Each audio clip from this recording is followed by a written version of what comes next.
আসসালামু আলাইকুম বন্ধুরা, কেমন আছেন সবাই? আশা করি ভালো আছেন। আমি হারুন বিন জলিল, কৃষকের স্বপ্ন চ্যানেলের পক্ষ থেকে আপনাদেরকে জানাই অভিনন্দন। হ্যালো বন্ধুরা, আগাম কেরালা জাতের সিম চাষের আরও একটি নতুন জমির নতুন ভিডিও নিয়ে আপনাদের মাঝে চলে এসেছি। এখন স্ক্রিনে যেই জমিটি দেখতে পাচ্ছেন, এই জমিতে ইতিপূর্বে ছিল চিচিঙ্গা।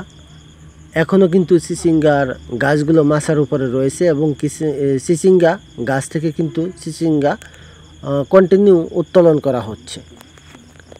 আর এই জমিতেই মাচার নিচে আমি জুলাই মাসে আগাম যে কেরালা জাতের সিমের চারা, সেই সিমের চারাগুলো আমি এখানে রোপণ করেছি। আলহামদুলিল্লাহ, চারাগুলোর গঠন আকৃতি সব দিক দিয়ে ভালো যাচ্ছে। তবে অত্যাধিক বৃষ্টি থাকার কারণে ছত্রাকের আক্রমণ দেখা যাচ্ছে। ছত্রাকের ডোজ যদিও একটা করেছি, কিন্তু এক সপ্তাহ যাবৎ একটানা বৃষ্টি হওয়ার কারণে এখন আর করতে পারছি না। সেই জন্য কিছু গাছ দেখা যায় যে গোড়ার শিকড়গুলো কালো হয়ে যাচ্ছে এবং কিছু কিছু পাতা পচন ধরছে। আজকে চাচ্ছি যে আমার এই জমিতে ছত্রাকনাশক স্প্রে করব। এই জমি ছাড়াও আরেকটি আগাম কেরালা জাতের সিম চাষের জমি রয়েছে আমার, সেখানে 300 চারা রোপণ করেছি। আর জমিটার পরিমাণ হচ্ছে 3 কাঠা। শতকরা 90 থেকে 80% গাছেই সেই আমার সিমের যে ফুল, সেই ফুলগুলো অলরেডি দেখা দিয়েছে। 2-1টা গাছে 1-2টা করে সিমও টিকা শুরু করে দিয়েছে।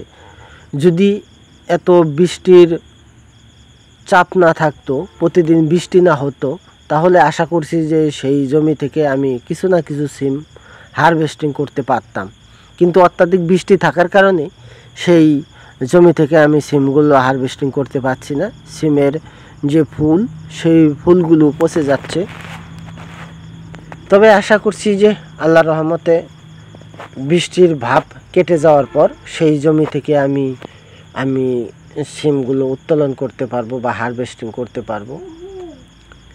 এখন এই জমিতে আজকে আমি এসেছি কিছু কাজ করার জন্য। তার মধ্যে হচ্ছে আমার যে সিমের গাছগুলো, সেই সিমের গাছগুলো এখানে দেখা যায় যে প্রায় 250 গাছ রয়েছে। 250 গাছের মধ্য থেকে প্রায় 150 গাছের মতো মাচার উপর দিয়ে উঠে গেছে। আর কিছু কিছু গাছ রয়েছে সেগুলো মাচার উপরে উঠতে পারেনি বা ঝুলে যাচ্ছে।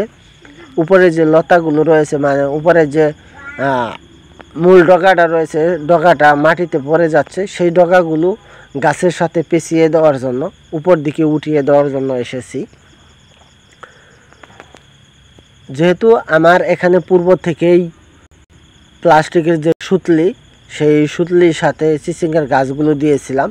আর সেই চিচিঙ্গার গাছের গোড়াতেই আমি একটি করে সিমের চারা লাগিয়ে দিয়েছি।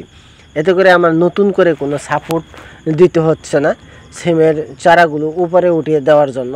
সেই চারাগুলো বের দিয়েই উপরে সহজেই উঠে যাচ্ছে। তবে কিছু কিছু গাছ রয়েছে যেগুলো সাইডে হেলে পড়ে গেছে, সেই গাছগুলোকে নতুনভাবেই গাছের সাথে পেঁচিয়ে দেওয়ার জন্য এসেছি। আর যদি আবহাওয়া ভালো থাকে তাহলে আমি ছত্রাকনাশক স্প্রে করব। আর আমার জমিতে এই ছত্রাকনাশক যেটা আমি ইতিপূর্বে স্প্রে করেছি, সেটা করেছি ম্যানকোজেব। আর আজকে আমার এই জমিতে ছত্রাকনাশক যেটা স্প্রে করার জন্য এসেছি, সেটি হচ্ছে ম্যানসার। ম্যানসারের মতে দুটি কম্বাইন প্রোডাক্ট রয়েছে। ছত্রাকের আক্রমণ হলে যে কোনো কীটনাশক দিলেই এই ছত্রাক থেকে সিম গাছ থেকে রক্ষা করা সম্ভব হয়, মানে ছত্রাকের যে উপদ্রব সেটা থেকে রক্ষা করা যায়। যাই হোক বন্ধুরা, যেহেতু এসেছি কাজের জন্য, কাজ তো করতেই হবে।